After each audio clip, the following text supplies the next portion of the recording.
Assalamu alaikum students. In the previous lecture we have learned about how spin of earth causes day and night, and today we are going to learn another new interesting topic, that is revolution of the earth, the year.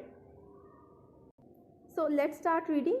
When a body is circling around another body, it is said that the first body is revolving around the other body. One complete round trip of a body around another body or a point is called a revolution. So students, here is an additional question: define revolution. Just write on your books. So its answer is one complete round trip of a body around another body or a point is called a revolution.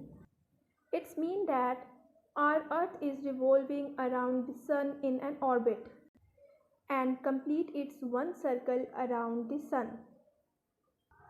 It means that our earth completes one round trip around the sun in an orbit.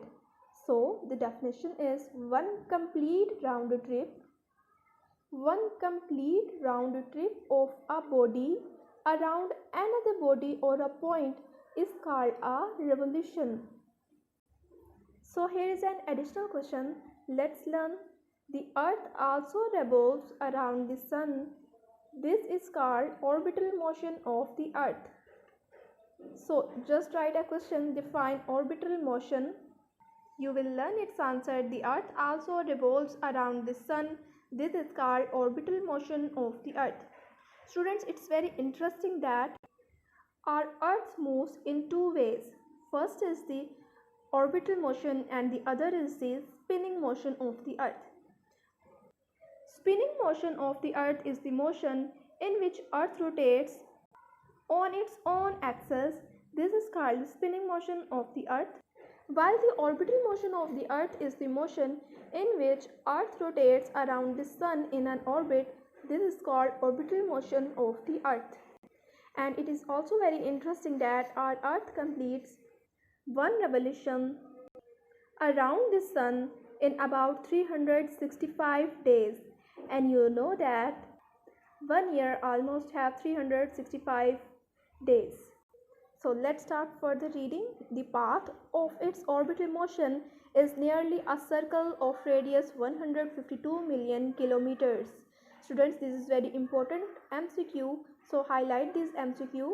The path of its orbital motion is nearly a circle of radius 152 million kilometer. This means that the distance from the center of the circle to the outer boundary of the circle is its radius, which is 152 million kilometers. The earth completes one revolution around the sun in about 365 days. This time is also called a year. Let's come to the question number 10.4. Give 3 examples each for rotation and revolution. So let's see first about rotation. Movement of a top is its rotation. As we have already learned that the top moves around its own axis. So this type of motion is the rotation. Another example in our daily life is movement of an electrical fan. And the third is whirling of a ball attached to a string. And the examples of revolutions are movement of moon around the earth, movement of earth around the sun. Students, it's very interesting to learn that our earth moves around the sun while the moon moves around our earth. Third is movement of wheel of a bicycle about its axle. These are the examples for rotation and revolution.